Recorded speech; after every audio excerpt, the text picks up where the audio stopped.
আসসালামু আলাইকুম সুপ্রিয় দর্শক, আপনাদের ভালোবাসায় আসলাম এক সুন্দরী আপুর কাছে। আমরা শুনবো তার জীবন কাহিনী। আসসালামু আলাইকুম। ওয়ালাইকুম আসসালাম। আপু কেমন আছেন? আলহামদুলিল্লাহ ভালো, আপনি ভালো আছেন? জি আলহামদুলিল্লাহ, আমি ভালো আছি। তো আপু আপনার নামটা কি? আমার নাম সোনিয়া। সোনিয়া। Home district? রাজশাহী, নওগাঁ। রাজশাহী, নওগাঁ। তো আপনার পরিবারে কে কে আছে? আমার পরিবারে শুধু মা আছে। ও আচ্ছা, আপনার বাবা নেই? না, বাবা মারা গেছে। ও আচ্ছা। তো মূলত আমাদের এই ক্যামেরার সামনে কেন আসছেন? আসছি, আমার একজন ভালো পাত্র লাগবে, ভালো একটা ছেলের দরকার, জীবনসঙ্গী। ও আচ্ছা, মানে আপনি একটা সুন্দর মনের একটা জীবন সঙ্গীর জন্য আসছেন? জি হ্যাঁ। আচ্ছা, বিয়ে শাদী করার জন্য নাকি? জি। ও আচ্ছা। তো আপনি কেমন বয়সী লাইফ পার্টনার চাচ্ছেন? 30-35 হলে চলবো। 30, 35 বা 40 বছর যদি কোনো ছেলে আপনাকে পছন্দ করে, তাকে কি বিয়ে শাদী করবেন? হ্যাঁ করব, কিন্তু একটু ভালো মনের থাকা লাগবে। মানে মনটা ভালো হতে হবে, জি, এই তো? তো মনটা ভালো। আপনার বয়সটা কত? আমার বয়স 21। 21 বছর। জি। তো আপনার কি আগে বিয়ে শাদী হয়েছিল? জি না। বিয়ে শাদী হয় নাই না? ও আচ্ছা।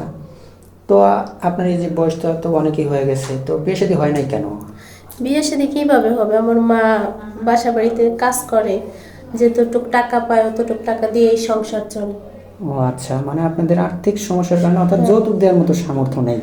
জি। তো এই যে আপনি এই ক্যামেরার সামনে আসছেন, আপনি কিভাবে আসলেন? কিভাবে জানলেন যে এখানে গেলে বিয়ে শাদী হয়? এই যে একদিন শুনছিলাম, মোবাইলে দেখা পরে এদিকে আসছি যোগাযোগ করে অফিসে। ও আচ্ছা।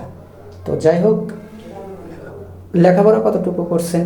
লেখাপড়া 8 পর্যন্ত পড়ালেখা করছি। এই পর্যন্ত লেখাপড়া করছেন না? জি। ও আচ্ছা।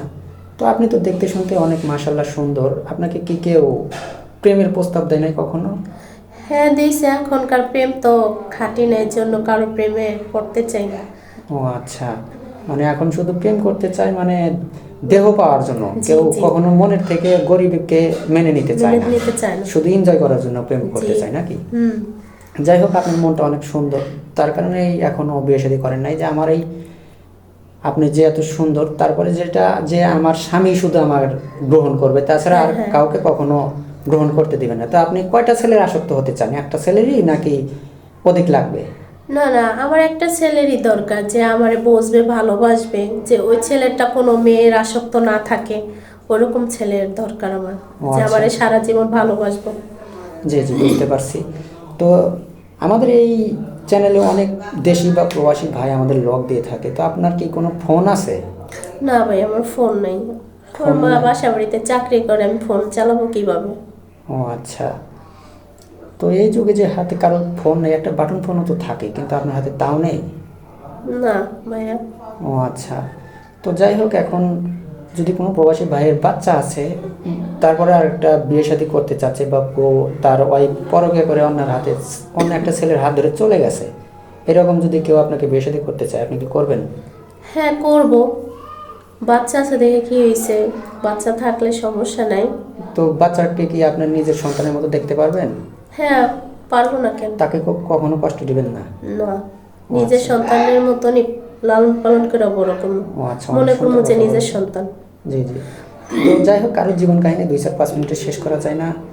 তো ভালো থাকবেন, সুস্থ থাকবেন। আমাদের নাম্বার দেওয়া থাকবে, মানে ইউটিউব চ্যানেল কর্তৃপক্ষের নাম্বার দেওয়া থাকবেন। ভালো থাকবেন, সুস্থ থাকবেন। আল্লাহ হাফেজ।